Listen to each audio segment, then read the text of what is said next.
Quintas de Esperança. A cada quinta-feira a gente tem trazido um tema diferenciado. Nós queremos falar nessa noite sobre ansiedade. Será o tema que nós vamos tratar nessa noite. Então, dois textos. Primeiro, Filipenses capítulo 4, a partir do verso 4, e o segundo texto, Mateus capítulo 6, versos de número 25 em diante. Quero ler primeiramente Mateus capítulo 6, 25 em diante. Vamos aguardar que os irmãos encontrem e assim nós faremos então a leitura. Acharam, meus irmãos? Diz assim a palavra do Senhor, Mateus 6, 25 em diante.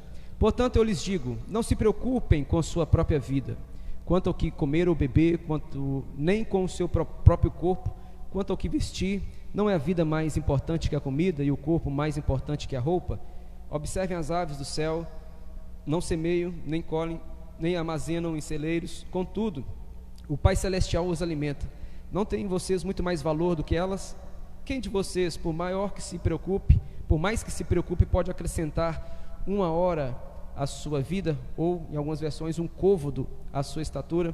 Porque vocês se preocupam com roupas? Vejam como crescem os lírios do campo, eles não trabalham nem tecem. Contudo eu lhes digo que nem Salomão, em todo o seu esplendor, vestiu-se como um deles. Se Deus veste assim a erva do campo, que hoje existe e amanhã é lançada no fogo, não vestirá muito mais a vocês, homens de pequena fé?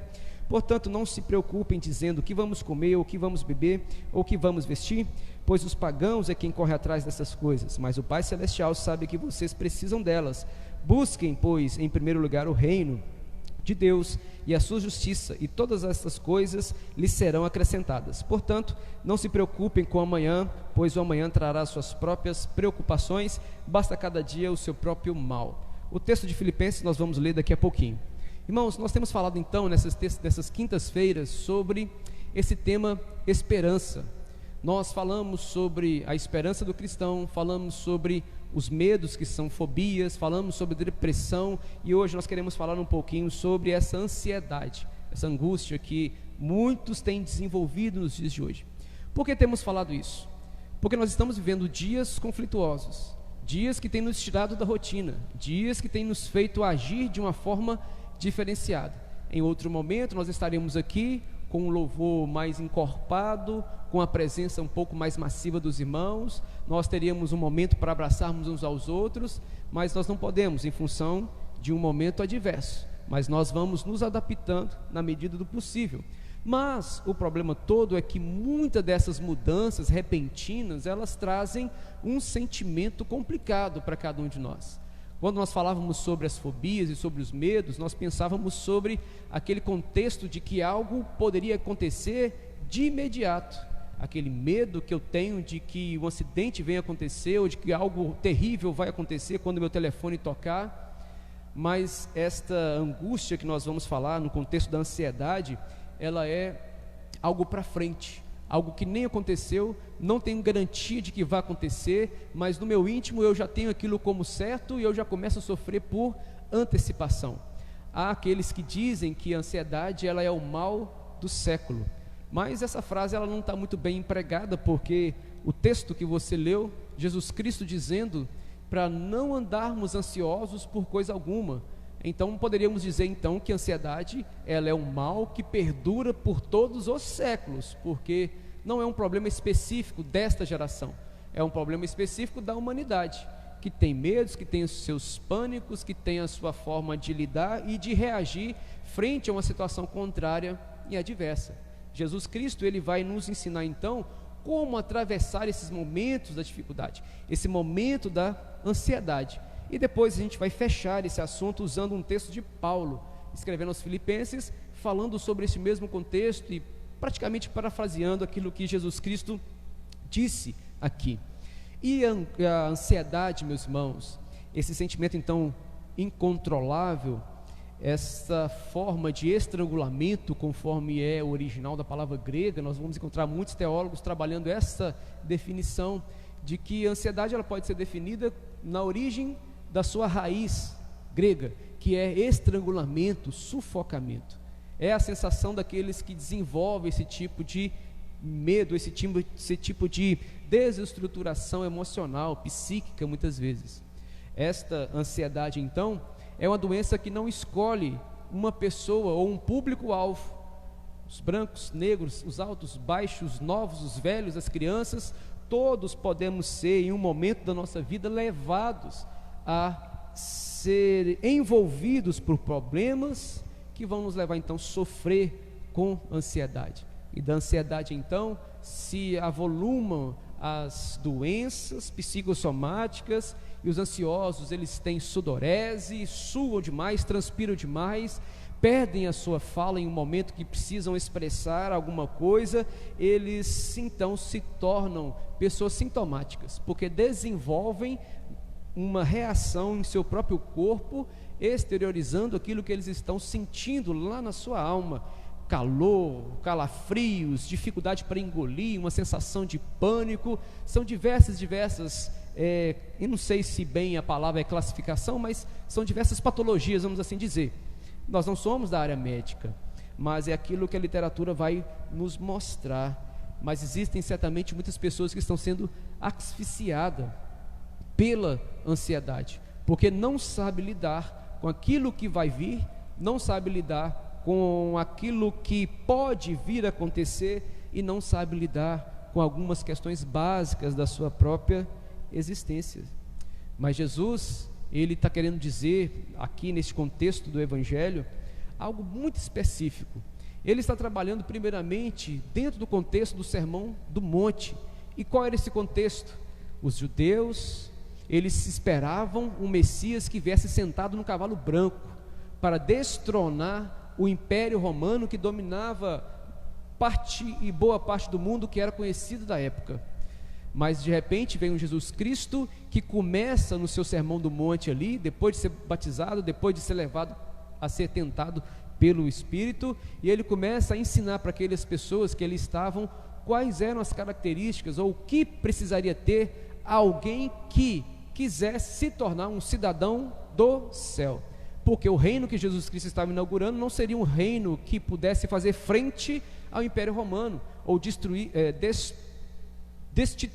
imperadores. Não, era um reino espiritual. Era um reino que as pessoas tinham que desenvolver fé e crença na própria palavra do Mestre para que eles pudessem triunfar. Então Jesus começa a dizer: bem-aventurados os que choram, os humildes, bem-aventurados os pacificadores, e essa história toda que a gente conhece. E Jesus aproveita para ensinar essas pessoas como eles deviam orar, porque vós não sabeis orar como convém. Quando fores orar, orem assim: Pai nosso que está no céu, e nós conhecemos. Jesus Cristo ensina também essa responsabilidade de orarmos pelos inimigos, orar e abençoar aqueles que nos amaldiçoam e nos perseguem. E Jesus Cristo então chega aqui no final do capítulo 6, dizendo sobre as preocupações sobre a vida. E Jesus começa então a dizer que características daquele que é cidadão do reino, não mais um reino apenas terreno, mas um reino espiritual, o seu reino, uma das características é não sofrer com ansiedade ou não se entregar a esse sentimento de sufocamento que muitos e muitos se entregam. O que as pessoas queriam, que o Messias prometido viesse com todo o seu poder bélico para acabar com o Império Romano. A ansiedade do povo fazia com que o povo se aglomerasse para estar perto de Jesus, não sob a expectativa de que eles pudessem ter um encontro real com a vida eterna. Não, eles queriam Jesus que pudesse pegar uma espada e ir contra o Império Romano.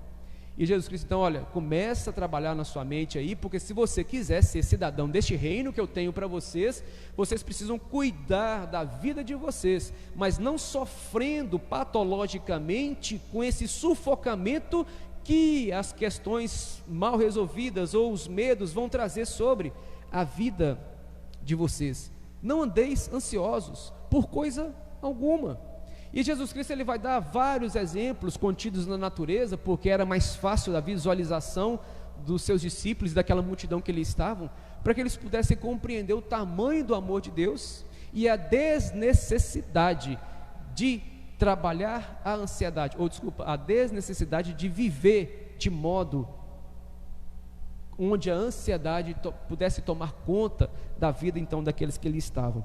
Jesus Cristo, meus irmãos, eles estavam preocupados que as pessoas pudessem confiar nele, na sua palavra, para que não se lançassem naquilo que é dito, naquilo que é imposto pelo outro, porque a ansiedade, infelizmente, ela tem provocado reações muito complicadas na vida de qualquer um que não percebe algumas coisas. As pessoas têm se tornado então ansiosas porque querem parecer com outras, porque precisam assimilar coisas que as outras mandam. As pessoas têm se tornado ansiosas porque não sabem esperar como convém, estão se tornando ansiosas porque disseram para elas que existe uma teologia onde se pode obrigar Deus a fazer alguma coisa na hora que eu quero, do jeito que eu quero, porque Deus ele se torna refém da minha própria vontade. Essas pessoas foram ensinadas de uma forma que não é bíblica, que não é segundo a palavra do Senhor. Foram ensinadas a viver numa bola, numa redoma, numa bolha, onde nada vai gerar desconforto ou insegurança. Não, mas Jesus Cristo ele disse que no mundo nós teríamos aflições. Não era para que a gente desistisse de estar aqui nesse mundo, nesse tempo que temos que estar, mas era para que nós tivéssemos então bom ânimo.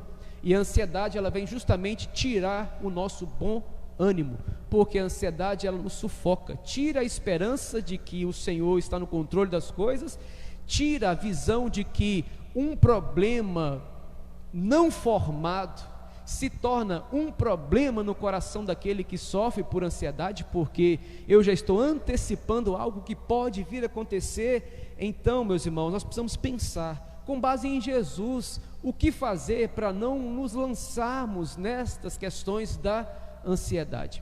Mas a ansiedade, meus irmãos, ela de certo ponto, assim como o medo, é um limite que nós precisamos ter. Por exemplo, quando vamos ler sobre medo, os psicólogos, os médicos, eles dizem que o medo, ele é necessário em uma medida certa para que a nossa sensação de perigo esteja protegendo a nossa própria existência. Por exemplo, se eu vou atravessar a rua, eu preciso olhar para os dois lados, porque pode vir um carro me pegar. Então esse medo prudencial me faz ser um pouco mais atencioso. A ansiedade ela é uma coisa que acontece com todos nós, com todo ser humano. Se eu vou fazer uma prova, obviamente eu fico ansioso. Se a mulher está grávida ou o casal está grávido, obviamente vão ficar ansiosos, esperando a chegada do filho. A ansiedade ela faz parte da nossa vida. Mas o que não pode fazer parte é isso que Jesus está falando, essa preocupação exacerbada, que nos faz tirar os olhos de quem é Deus, e a confiança que a gente precisa ter em Deus, para enxergar apenas um problema que pode ou não se avolumar. O sufocamento então, que Jesus quer dizer para cada um de nós, é justamente este momento que a gente extrapola esse limite da nossa sobrevivência, para viver em dependência desse sentimento que vai nos sufocar. Mas agora, por que as pessoas hoje estão vivendo tão imersas neste contexto da ansiedade? Por que as pessoas estão ansiosas, meus irmãos? Quando a gente olha para a vida de Jesus, ele vai sempre afirmar quem ele era. Se a gente pega então João, ele vai escrever por diversas vezes Jesus Cristo soltando essas pérolas: eu sou o bom pastor, eu sou a porta das ovelhas, eu sou o pão da vida, eu sou a luz do mundo, eu sou um bocado de coisa, eu sou o caminho, a verdade e a vida. Jesus Cristo, ele sabe quem ele é.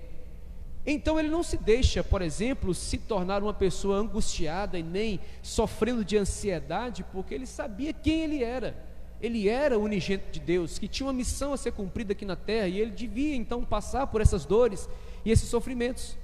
O nosso problema muitas vezes, meus irmãos, é que nós não sabemos quem nós somos, quando nós temos que enfrentar uma situação dessa, que gera ansiedade, que gera problema em nossas vidas. Por que eu estou dizendo isso? Porque muitas vezes nós queremos ser aquilo que o povo diz que a gente precisa ser. Não, o Felipe precisa ser assim, que precisa ser assado, que precisa se vestir dessa forma. E o Felipe, ao invés de descobrir quem ele é aos olhos de Deus, ele é levado a ser quem ele precisa ser aos olhos de outros. E essa cobrança é cruel. Felipe, você tem que ser igual o fulano de tal. E todas as vezes então que a gente começa a projetar a nossa vida segundo parâmetros ou segundo conceitos de outros, nós vamos colocando sobre nós uma sobrecarga muito grande sobre a nossa existência. Jesus ele disse: eu sou o pão da vida, e daí se você não quer acreditar em mim, porque aquele que comer não vai mais ter fome. Eu sou a luz do mundo, aquele que andar em mim não vai mais ter trevas. Agora, todo mundo ouviu Jesus? Todo mundo seguiu aquilo que ele tinha? Todo mundo aceitou as palavras do Senhor? Não, não aceitou. Nós precisamos então entender quem nós somos, mas à luz da palavra do Senhor. Quem nós somos? Porque precisamos pensar nisso, e quando olhamos para os escritos de Pedro, nós vamos entender o significado daquilo que somos. O povo de Israel tinha uma marca, eles eram cortados no seu prepúcio, para que eles pudessem então ter uma marca diferenciada, e pudessem ser reconhecidos como povo de Deus. Nós não temos isso, porque a marca da promessa em nós foi feita pelo sangue de Cristo, lá na cruz do Calvário. E aí então nós nos apropriamos de qualidades que precisam ressaltar quem nós somos. Somos geração eleita, somos sacerdócio real, somos povo de propriedade exclusiva do Senhor, e você conhece esse texto. Só que todas as vezes que a gente deixa de reconhecer quem somos e essas qualidades aos olhos de Deus, nós começamos então a dar ouvidos àquilo que o outro precisa dizer sobre mim, e eu então vou me lançando nesta ansiedade. Quantos pais projetam frustrações nos seus filhos? Menino, você precisa ser assim. Menino, você precisa fazer assado porque eu não fui, ou porque eu deixei de ser, ou porque eu fui. E aí nós vamos ver meninos crescendo, ou meninas, crescendo totalmente ansiosas, porque não conseguem lidar com essa imposição de pai e de mãe, que não consegue olhar para o filho e reconhecer que ele precisa sim ser instruído com severidade na palavra, na regra de educação, na conduta, mas que ele é dotado de capacidade e capacitação dada por Deus, e ele vai desenvolver a vida dele. Essas cobranças são perigosas. Não aceitar ou não saber quem nós somos aos olhos de Deus tem frustrado muitas e muitas pessoas. Nós crescemos sendo cobrados, mas nós precisamos ser orientados de quem nós somos aos olhos de Deus, porque aos olhos do Senhor nós adquirimos essas propriedades que Jesus estava falando aqui em Mateus, para sermos cidadãos do seu reino. Fazendo isso aqui, nós vamos conseguir caminhar em todas as áreas da vida da gente. Nós vamos conseguir caminhar então na área da vida da gente. Irmãos, nós vamos caminhando um pouquinho mais. Quando nós olhamos para João capítulo 6, verso 38, diz assim: porque eu desci do céu, não para fazer a minha vontade, mas para fazer a vontade daquele que me enviou. Irmãos, prestem atenção, Jesus Cristo estava diante de um monte de gente questionando o seu comportamento, querendo que esse Jesus se tornasse aquele que pegaria a espada para bater na cabeça do Império Romano. Mas esse Jesus vai dizer assim: olha, eu não quero caminhar segundo aquilo que você está escrevendo para mim, porque eu vou caminhar e eu vou fazer aquilo que é desejo do meu Pai. Ele vai dizer: eu desci do céu, não para fazer a minha própria vontade ou a sua, mas para fazer a vontade daquele que me enviou. Então essa segunda característica, meus irmãos, para não cairmos na ansiedade, vai nos mostrar justamente qual o nosso propósito existencial, para que nós somos criados, ou quem nós somos neste momento, meus irmãos, da nossa existência. Porque precisamos entender que nós somos criados para o deleite do próprio Senhor Deus. Nós somos cuidados por Ele, nós somos alimentados por Ele, e isso nós temos fé para crer dessa forma. Mas todas as vezes que a gente tenta agradar tudo e a todos, nós não conseguiremos, e o sentimento que nos sobrará então é a ansiedade de não corresponder àquilo que requerem das nossas próprias vidas. Jesus não estava preocupado em agradar a todos, mas nós nos tornamos muito deficientes quando queremos agradar a todo mundo, a todo custo. Nós precisamos fazer o melhor, seja no nosso ambiente de trabalho, seja na rua, no supermercado, enfim, em qualquer lugar. Precisamos dar o melhor mesmo, mas o que a gente não pode fazer é entrar nessa ciranda de querer agradar ao próximo, ao chefe, quem quer que seja, mas passando acima dos nossos limites. E aquele pobre coitado que trabalha mais que todo mundo porque quer chamar a atenção do seu chefe, ele sofre com essa ansiedade, o chefe percebendo aquilo, dá mais serviço, mas nunca recompensa aquele funcionário com uma promoção, e aquele funcionário então começa a ficar ansioso, angustiado, porque não tem o reconhecimento que ele espera que pudesse haver. Então ele fica cabisbaixo, ele começa a se entregar. Mas nós não podemos, meus irmãos, agradar a todos. E hoje existem muitos e muitos que estão sofrendo porque não se aceitam como são. Eu sou negro, e agora? Ou eu sou magro, e agora? Eu sou alto, e agora? Porque existem padrões do mundo ditando aquilo que precisamos ser, ou aquilo que precisamos fazer. Irmãos, não podemos agir dessa forma. Nós precisamos reconhecer que nós precisamos agradar a Deus naquilo que Deus escolheu para cada um de nós. A nossa vida precisa estar pautada naquilo que é desejo do Pai. E qual é o desejo do Senhor Deus para a sua vida? Talvez nós estamos trancados dentro de um quarto escuro, sofrendo com ansiedade, com medo de um bocado de coisa, mas nós não perguntamos: Senhor, o que o Senhor quer de mim? O que o Senhor quer da minha vida? O que eu posso fazer para glorificar, para exaltar o Teu santo nome? Senhor, o que eu posso fazer? Jesus, Ele não agrada a todas as pessoas, e não deveria de fato agradar, e nós também não vamos agradar a todos. Então as cobranças nós precisamos recebê-las dentro de um nível confortável para a nossa existência, porque o que passou daquilo vai gerar então patologias, e nós vamos ser levados a desenvolver esses transtornos que a ansiedade ela pode causar naquela pessoa que não consegue entender.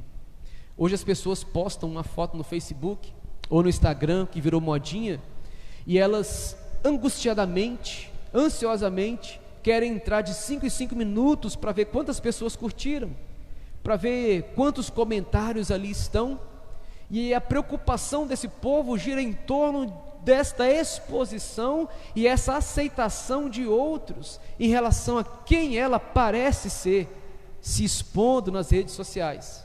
E aí quando ela percebe que tem 1 ou 2 ou 3 curtidas, ela começa a ficar mal, porque ela queria que houvesse uma correspondência maior nessa divulgação de quem ela acha que é, quando ela se lança na rede social. Mas não pode ser assim, meus irmãos. Nós não podemos andar ditados ou nesta regra que esse mundo coloca para cada um de nós. Voltemos então ao conceito deste capítulo 6, enfim, esse contexto do Sermão da Montanha. Jesus está trabalhando isso no contexto daquele povo, desestruturando ou descaracterizando aquilo que aqueles homens achavam que era certo. Por quê? O que era certo para aquele contexto dos homens da Palestina, culturalmente ali para o povo hebreu? Homem não chora porque o homem é macho, mas bem-aventurados os que choram. Eu não tenho que exercer misericórdia com ninguém, porque eu sou isso, eu sou assado. Se aquela pessoa é samaritano, se aquela pessoa é qualquer um, problema dela, mas eu preciso seguir a minha vida com o meu peito estufado? Não. Bem-aventurados os misericordiosos. Mas eu quero a espada? Não. Bem-aventurados aqueles que querem a paz. Jesus estava desconstruindo. Então, se vocês estão preocupados com um monte de coisa, o que os outros vão achar de vocês, e não mexe com isso não, porque isso não é característica daquele que quer ser cidadão do meu reino. E Jesus ele vai continuar mostrando para cada um de nós que ele sabia o que fazer, ele sabia a sua missão aqui na terra.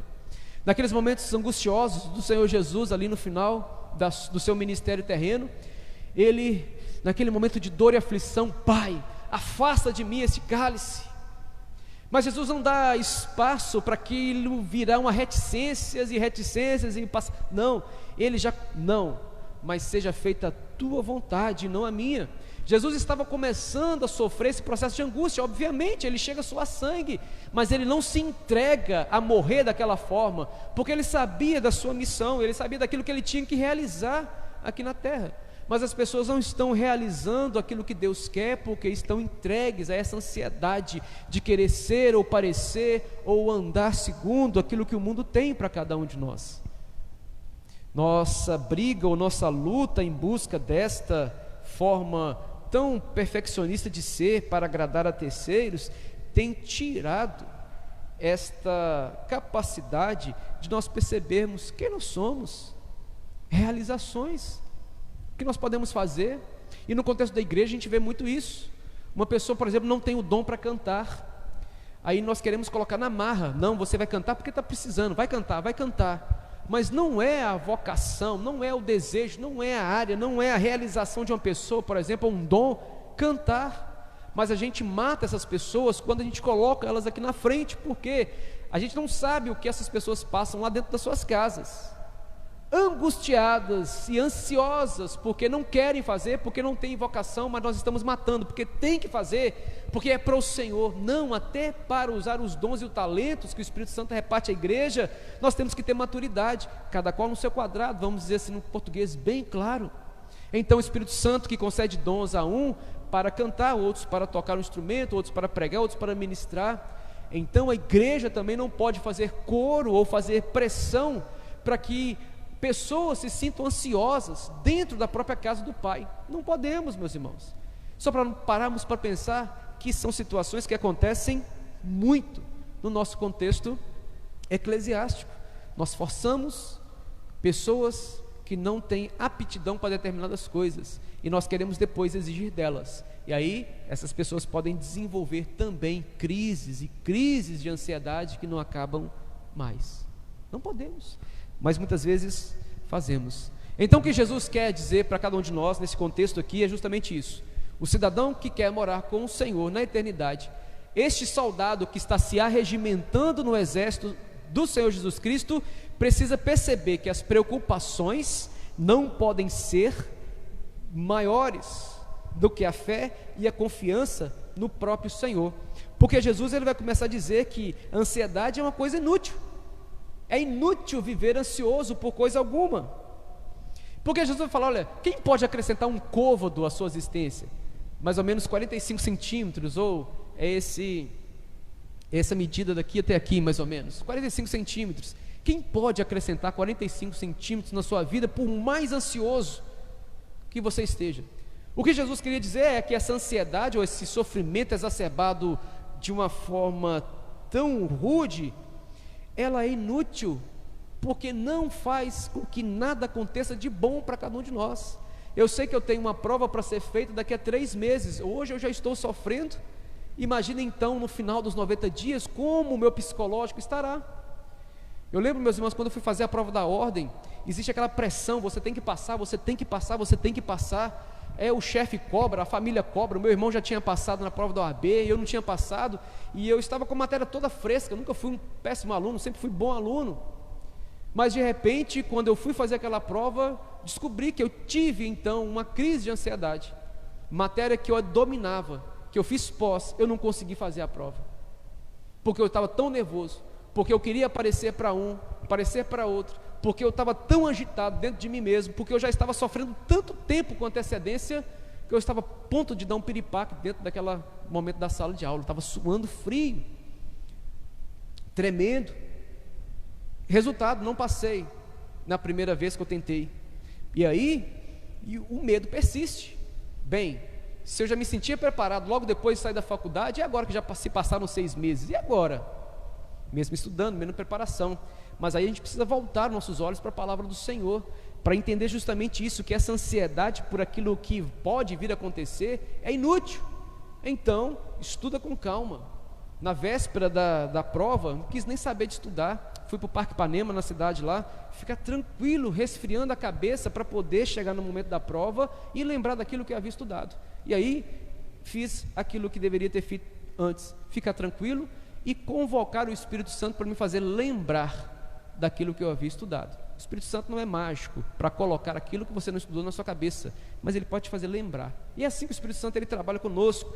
A ansiedade é justamente isso. Ela tira sonhos, ela destrói planos, porque a gente fica totalmente sem chão e sem enxergar aquilo que sabemos. Graças a Deus deu tudo certo depois, mas existem muitas e muitas outras pessoas que sofrem por ansiedade. Uma mãe que tem um filho que mora fora sofre por ansiedade. Se o filho não mandar notícia todos os dias, na cabeça daquela mãe o filho morreu, houve um acidente, houve não sei o quê. É natural o cuidado, o zelo, mas não é natural o sofrimento e o contexto da patologia que gera doença, que incomoda fulano, que incomoda ciclano, que atrapalha Beltrano. Não pode. Jesus está dizendo então que a gente não pode acrescentar nada na vida da gente, por maior que seja a nossa necessidade, ou por maior que seja a urgência que a gente acha que uma situação tenha. Não podemos acrescentar. O ansioso então ele sofre por aquilo que pode vir a acontecer ou não, e ele tenta consertar no poder da sua existência aquilo que não está sobre o seu domínio. Ele sofre. E aí entra um contexto dos remédios, daquela crise toda, e assim a gente sabe. Mas Jesus, ele continua dizendo que a ansiedade, ela é esse mal que se torna prejudicial aos nossos olhos. Ele vai mandar olhar os lírios do campo, olha as aves do céu, olha aí os lírios do campo. Vocês não estão percebendo, não? Esse povo aí que voa, eles não trabalham, mas Deus dá o sustento para eles. Olha os lírios do campo, nem Salomão na sua riqueza toda conseguiu se vestir como eles. Jesus Cristo não estava incentivando o não trabalho, ou o sono em excesso, ou a desmotivação para o trabalho. Pelo contrário, Jesus Cristo está querendo dizer o seguinte: olha, se aqueles passarinhos ali que não trabalham estão sendo cuidados pelo Senhor, imagina você que trabalha e que é amado por este Deus, e que foi criado por esse Deus, e que se tornou geração santa, sacerdócio eleito, povo escolhido do Senhor, propriedade exclusiva. O que dirá então de vocês? Olha então, observe esses pássaros voando todos aí, para que vocês entendam que os olhos do Pai não são retirados da sua vida, porque Ele ama vocês, que são trabalhadores, que sejam seculares, ou que sejam no ministério, na seara do Senhor. É prejudicial, porque a gente para de enxergar Deus agindo e cuidando das nossas vidas, e começamos a ouvir aquilo que as Marias tricotadeiras têm a falar para cada um de nós. E agora? Vai morrer mesmo. Ixi, e a crise? Acabou, não tem jeito. Não, vai passar fome. Ixi, esse menino aí. Isso então vai gerando esse conceito prejudicial. E Jesus vai dizer: olha, no primeiro momento, essa inutilidade, você não consegue colocar um côvado à sua existência. Você também não pode se desqualificar de quem é você aos olhos de Deus, porque tanto as aves como os lírios do campo são cuidados por Deus. Eles não trabalham, não fiam, mas vocês trabalham, vocês suam. Então sintam-se cuidados por Deus. E Jesus, nesse capítulo aqui, ele vai dizer ainda que a ansiedade, ela se torna muito próxima da pouca fé ou da falta de fé, porque essa é a palavra que Jesus, ele vai falar no finalzinho ali: olha, vocês estão preocupados com esse monte de coisa? Homens de pequena fé. Os pagãos, pois os pagãos são quem correm atrás dessas coisas, mas o Pai Celestial sabe que vocês precisam delas. Jesus queria dizer o seguinte: olha, vocês que se tornaram então cidadãos do meu reino, vocês têm que deixar os costumes pagãos de fora, de lado. Se eles têm essa preocupação toda em querer ser mais, ou querer caminhar segundo aquilo que Roma acha, deixe esse povo todo para lá e preste atenção naquilo que eu estou dizendo para vocês, porque se vocês tiverem fé, Deus, ele vai tornar então toda a ansiedade, e vai preencher todo o espaço ou vazio causado pela ansiedade com o seu amor e com a sua fé e com a sua esperança. Então tenham fé, porque a fé dissipa também a ansiedade. Mas agora, queridos, para nós não passarmos do nosso horário, vai lá para o texto de Filipenses, capítulo 4, e nós queremos passar rapidamente neste contexto aqui, e nós já vamos então encerrar. Abre aí, Colossenses capítulo 4.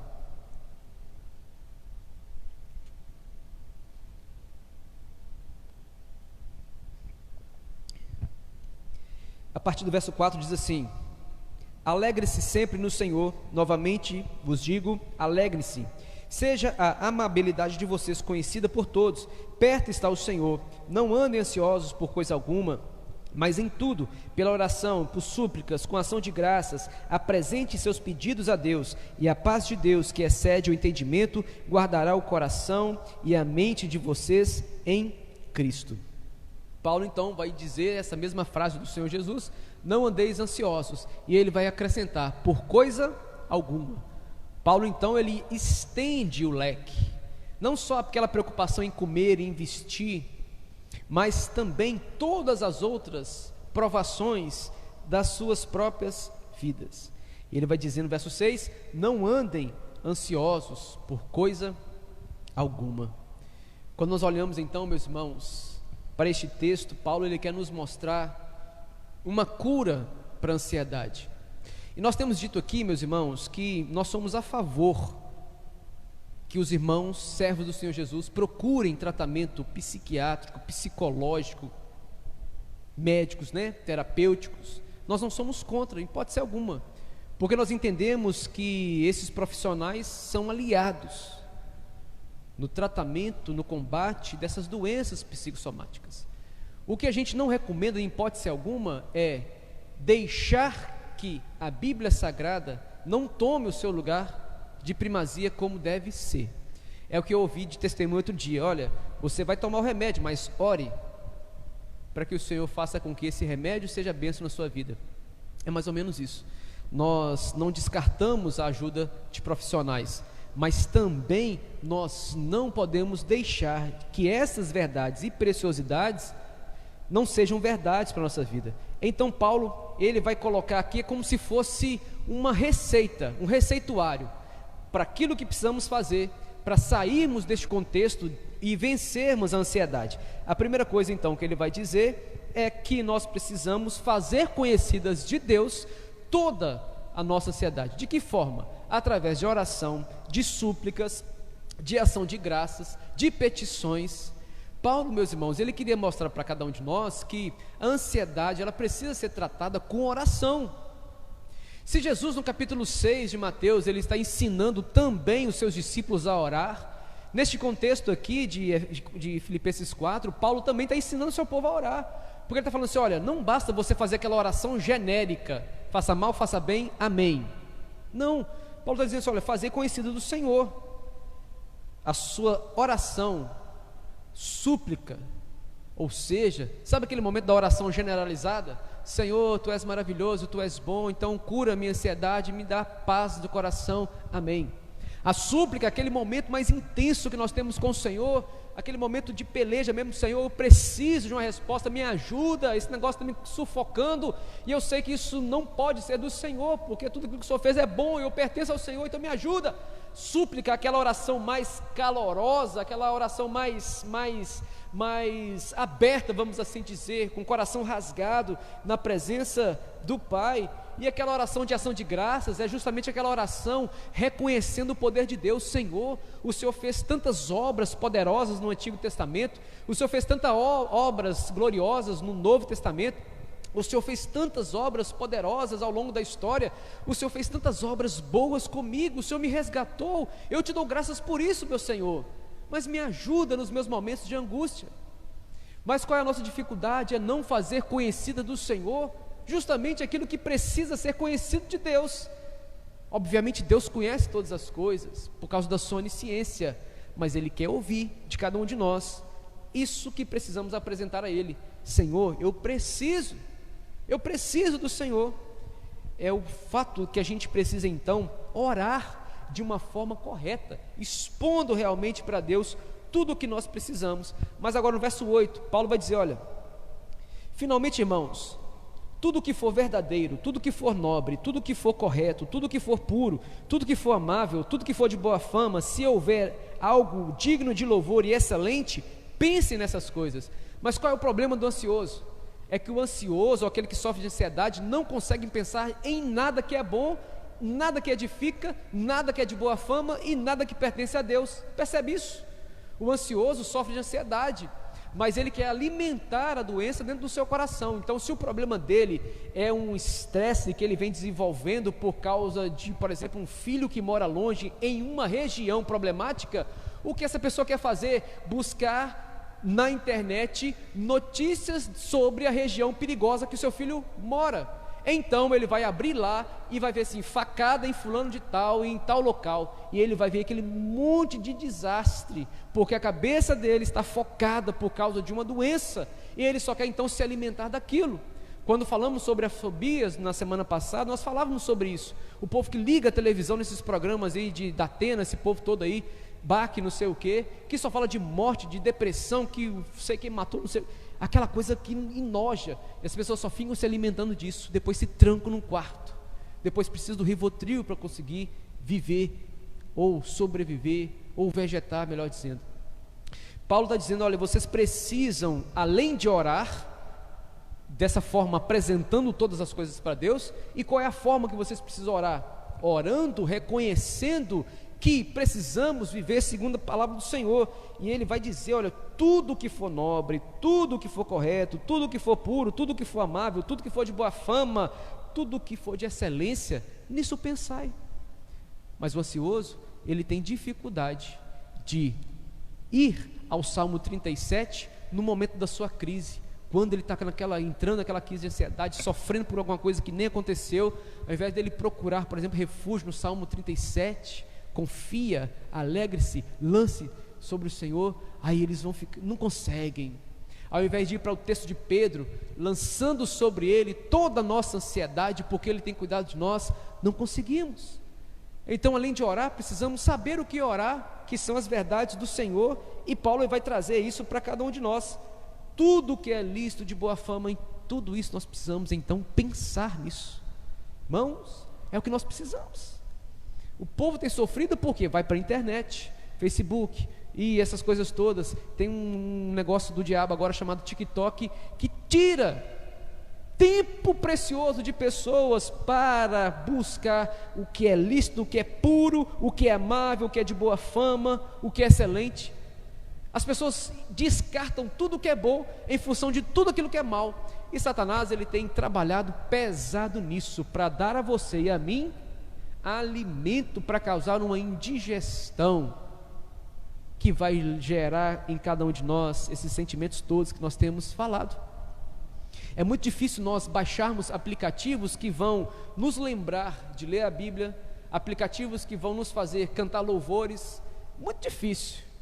Mas esses aplicativos modinhas que aparecem, muita gente baixa e muita gente faz.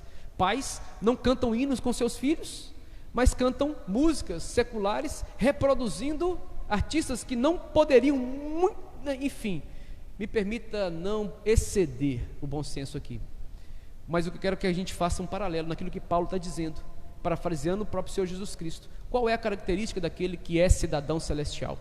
É imitar e reproduzir os padrões que o mundo exige, ou pensar e agir segundo aquilo que é o padrão que o Senhor Jesus Cristo deseja de cada um de nós? E a resposta é simples: o porquê que nós temos então essa doença chamada ansiedade atravessando os séculos e arrasando pessoas.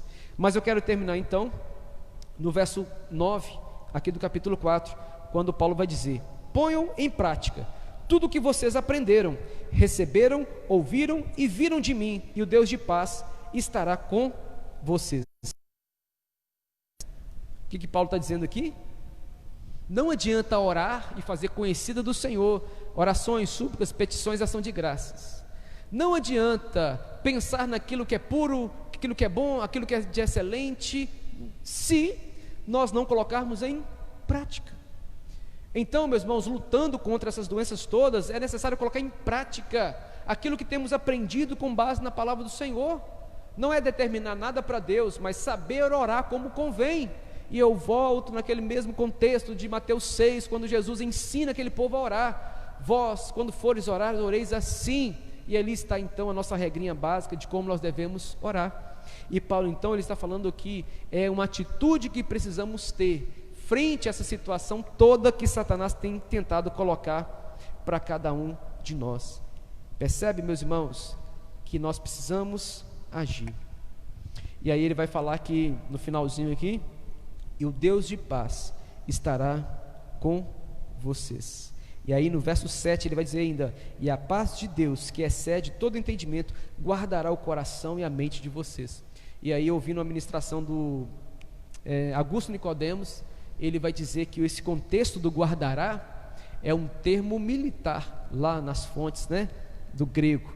O que Paulo queria dizer? Olha, vocês estão observando o Império Romano com essas legiões, vocês observam o turno de troca de guardas, vocês acham isso muito bonito, vocês percebem que isso aí gera um contexto de sensação de proteção, porque aqueles homens estão ali diuturnamente se revezando na proteção daquilo que Roma acha que é interessante. Mas prestem bem atenção: se vocês fizerem isso, este Deus, Ele guardará a vida de vocês, ou seja, Ele vai estar junto com a gente, cortando e podando todas essas setas de Satanás que tentam gerar em nós sentimentos de ansiedade, transtornos da ansiedade, essa forma compulsiva de não saber lidar com aquilo que está por vir. Então, termino dessa forma, parafraseando aqui neste momento Augusto Nicodemos. É este o conceito: Deus fará com que a paz dele sirva de guarda, no sentido daquele que protege diuturnamente, para que não entre nada na sua vida que não provenha de Deus. Então, meus irmãos, a ansiedade, ela é uma realidade que pode vir sobre qualquer um de nós, porque todos nós estamos sujeitos a esses problemas da vida, mas nós não podemos nos entregar à crise de ansiedade. Jesus nos ensina, e Paulo ele vai replicar aqui, e eu termino dizendo: alegre-se no Senhor. Outra vez vos digo, alegrem-se no Senhor. E o ansioso tem se alegrado em quê? Porque talvez a alegria do ansioso é alguém ou alguma coisa, e quando esse alguém ou alguma coisa passa do ponto, ou deixa de fazer alguma coisa, sofre. Mas Paulo está dizendo: alegre-se no Senhor. Justamente o que Jesus disse: o cidadão do meu reino precisa desenvolver o meu caráter, não é o caráter de Roma. E eu então termino dessa forma: que a gente desenvolva o caráter de Cristo em nós, para que a gente consiga fugir destes problemas. E se nós cairmos nestes problemas, por sermos humanos, então nós teremos essa certeza de que Deus, em Cristo Jesus, Ele pode dar a cada um de nós a mão e puxar as nossas vidas do lamaçal. Então, não sei se você sofre com isso, não sei se você que nos escuta, nos ouve e nos vê aí na sua casa, não sei se você sofre com isso. Se sofrer, busque no Senhor jeito e recurso, porque o Senhor ele tem poder para agir poderosamente em sua vida. Se você pode, procure orientação terapêutica, psicológica, porque isso tudo é um conjunto de coisas que Deus dá a cada um dos seus. A nossa fé não é diminuída quando nós procuramos auxílio, porque quando você tem um problema na justiça, você não pensa duas vezes em procurar um advogado, e você quer procurar e quer pagar pelo melhor advogado, porque na sua cabeça a sua causa vale muito. Quem dirá então a sua vida e a sua saúde? Colocando do ponto de vista do Senhor, que nós somos templo do Espírito Santo. Então, se Deus deixou as ferramentas, usemos de ferramentas, mas sem deixar que a palavra do Senhor caia na escuridão, porque ela é luz para os nossos corações. Amém, queridos? Que Deus possa abençoar a vida de vocês. Guarde essa palavra no seu coração, da forma que eu também tenho guardado no meu coração.